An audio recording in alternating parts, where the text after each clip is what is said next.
तो अब हम बात करेंगे इरेथ्रोसाइट्स की। तो आखिर ये जो इरेथ्रोसाइट्स यानी कि रेड ब्लड सेल्स, तो रेड ब्लड सेल्स क्या है, कैसा दिखता है, ठीक है।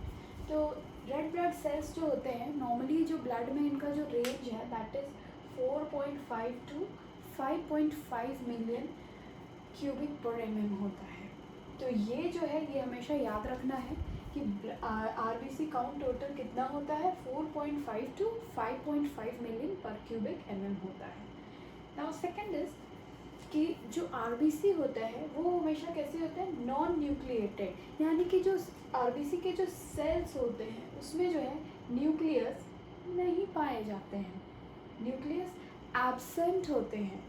और क्या, apart from this nucleus RBC में माइटोकॉन्ड्रिया और एंडोप्लाज्मिक रेटिकुलम भी एब्सेंट होते हैं, उसमें नहीं होते हैं। तो अब ये सोचने वाली बात है कि जो आरबीसी है अगर उसमें माइटोकॉन्ड्रिया नहीं है तो ऑब्वियस सी बात है कि आखिर इस सेल्स को एनर्जी कहाँ से आता है। तो जो आरबीसीज होते हैं उसके पास एक स्पेशल एंजाइम होता है जो कि ग्लूकोज को यूज़ करके क्या बनाता है, एनर्जी बनाता है। अब जैसे हमारा ब्रेन है, हमारे ब्रेन को फंक्शन करने के लिए क्या चाहिए, ग्लूकोज चाहिए सफिशिएंट। उसी प्रकार हमारे जो आरबीसीज हैं उसको भी फंक्शन करने के लिए क्या चाहिए, सफिशिएंट ग्लूकोज चाहिए। इसमें ऐसे एंजाइम्स होते हैं जो कि ग्लूकोज का यूज़ करके एनर्जी बनाते हैं और फंक्शन करते हैं, क्योंकि इसमें जो है माइटोकॉन्ड्रिया तो प्रेजेंट नहीं है, जो कि यूजुअली हम लोग सेल का पावर हाउस किसको बोलते हैं, माइटोकॉन्ड्रिया। तो माइटोकॉन्ड्रिया इसमें प्रेजेंट नहीं है, और फिर एंडोप्लाज्मिक रेटिकुलम भी नहीं है एंड न्यूक्लियस भी नहीं है। तो और दूसरा बात कि आखिर इसमें जो न्यूक्लियस नहीं है तो क्यों नहीं है, इसका भी कुछ रीज़न होगा। भगवान ने हर चीज़ बनाया है तो उसके पीछे कुछ रीज़न होगा, क्योंकि आरबीसी का क्या काम है, ऑक्सीजन को कैरी करना। तो अगर वहाँ पे जितने न्यूक्लियस वगैरह एब्सेंट होगा तो उतना ज़्यादा ऑक्सीजन को क्या कर सकेगा, बाइंड कर सकेगा और क्या करेगा, कैरी कर पाएगा। इसीलिए जो है जो हमारे आरबीसीज होते हैं वो नॉन न्यूक्लिएटेड होते हैं। सेकेंड, माइटोकॉन्ड्रिया एब्सेंट होता है तो वो ग्लूकोज को यूज़ करता है फॉर एनर्जी, और एंडोप्लाज्मिक रेटिकुलम भी नहीं होता है।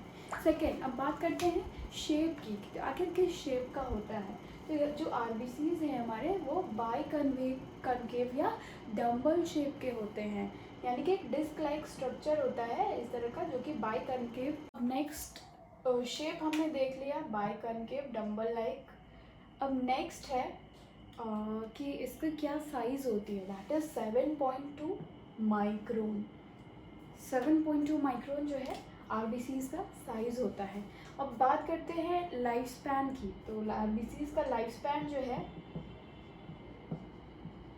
120 डेज होता है, यानी कि एक आरबीसी 120 दिन तक जिंदा रहती है। और ये कहाँ फॉर्म होती है, तो रेड बोन मैरो में। रेड बोन मैरो में कहाँ, तो स्टेम सेल्स में। स्टेम सेल्स ही जो है आरबीसीज को जो है प्रोड्यूस करती है। अब क्या है कि ये जो आपके आरबीसीज है इसमें जो है आप अक्सर देखते हो कि ये रेड कलर का वहाँ पे प्रेजेंस होता है। क्यों होता है, क्योंकि वहाँ पे क्या है, हेमोग्लोबिन प्रेजेंट होता है। हेमोग्लोबिन जो है हमारे आरबीसीज को जो है रेड कलर प्रोवाइड करती है। और जो मेन फंक्शन है हमारे आरबीसी का दैट इज़ ट्रांसपोर्ट ऑक्सीजन, जैसा कि हमने पहले भी डिस्कस किया कि अब ये जो है हमारा सेल है, ठीक। सेल्स में न्यूक्लियस भी नहीं होता है, माइटोकॉन्ड्रिया भी नहीं होता है, और एंडोप्लाज्मिक रेटिकुलम भी नहीं होता है। तो जिसकी वजह से क्या होता है, ये ज़्यादा से ज़्यादा ऑक्सीजन को बाइंड करता है और ऑक्सीजन हमारे बॉडी में क्या करता है, ट्रांसपोर्टेशन का, ऑक्सीजन ट्रांसपोर्टेशन का काम करता है। नेक्स्ट इज कि फॉर्मेशन जो है, फॉर्मेशन ऑफ आरबीसी उसको हम कहते हैं इरेथ्रोपोइसिस, यानी कि जो आरबीसी का जो प्रोडक्शन हो रहा है उस प्रोसेस को हमने नाम दिया इरेथ्रोपोइसिस।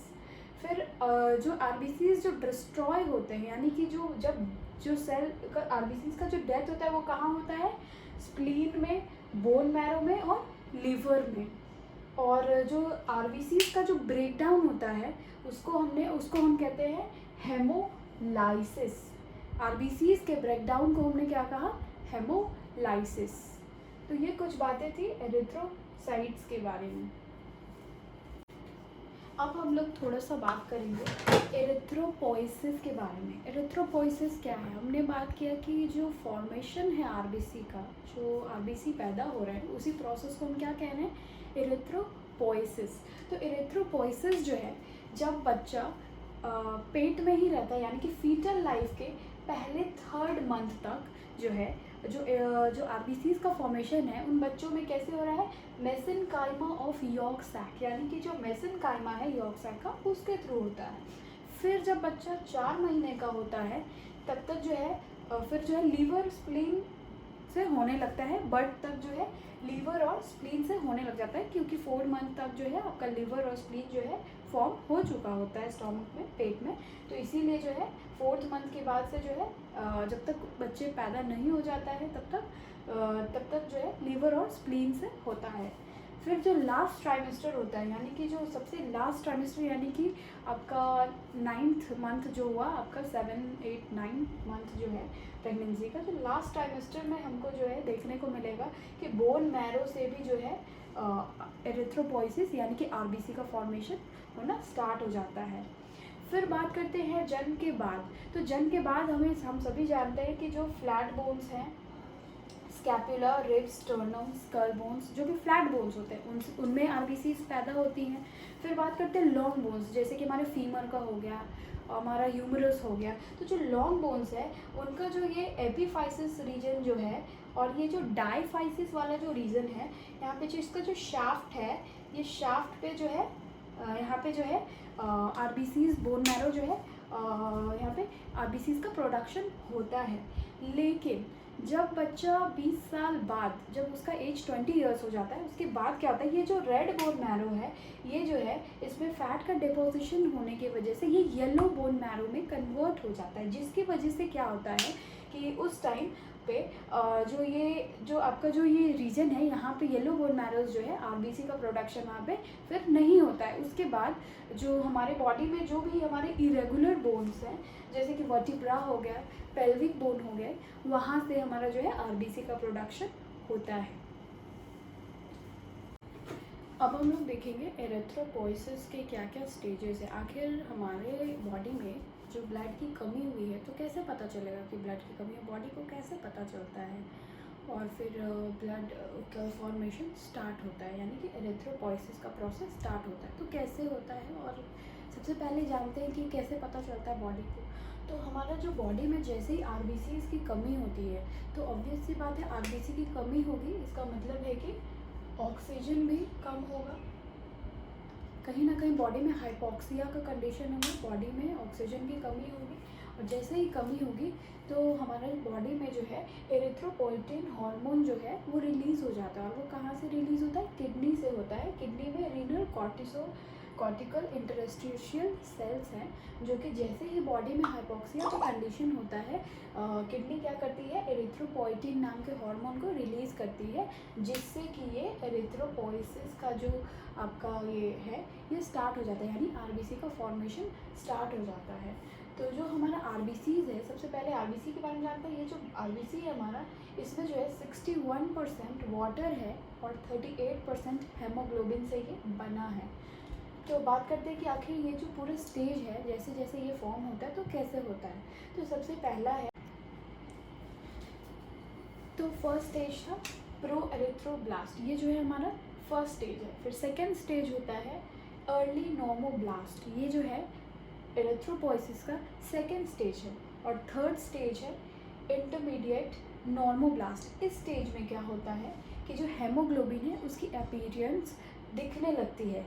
फिर फोर्थ स्टेज होता है जिसको हम लोग बोलते हैं लेट नॉर्मोब्लास्ट। इसमें क्या होता है कि जो न्यूक्लियस है वो धीरे धीरे क्या होता है, डिसअपियर हो जाता है, जिसको हम लोग पिक्नोसिन भी बोलते हैं। ये टर्म है पिक्नोसिन, यानी कि इसका मतलब होता है डिसअपियरेंस ऑफ न्यूक्लियस। फिर हमारा फिफ्थ स्टेज है दैट इज़ रेटिकुलोसाइट, यानी कि इसमें क्या होता है, इमेच्योर आरबीसी का जो है इसमें लाइक आरबीसीज जो होते हैं उस टाइम पे इसमें क्या होता है, इमेच्योर होते हैं। और जब कोई एक एडल्ट में जो है टोटल आरबीसी का 1% जो है हमें रेटिकुलोसाइट देखने को मिलता है, यानी कि इमेच्योर आरबीसी। और अगर कोई जस्ट एट बर्थ अगर किसी का हुआ है तो हम देखते हैं कि 2 से 6% हमें जो है इमेच्योर आरबीसी न्यू बॉर्न में हमें देखने को, रेटिकुलोसाइट्स हमें देखने को मिलता है। फिर सबसे लास्ट स्टेज है 6th, that is matured RBC. तो इसमें क्या होता है कि आरबीसी जो है मेच्योर हो जाता है। तो ये जो पूरा स्टेज है ये प्रो एरिथ्रोब्लास्ट से लेके रेटिकुलोसाइट तक को यहाँ तक बनने में 7 दिन लगते हैं और आरबीसी को मेच्योर होने में जो है 9 दिन लगते हैं। तो ये था, इतना पूरा टाइम लगता है आरबीसी को फॉर्म होने में। तो ये था एरिथ्रोपोइसिस।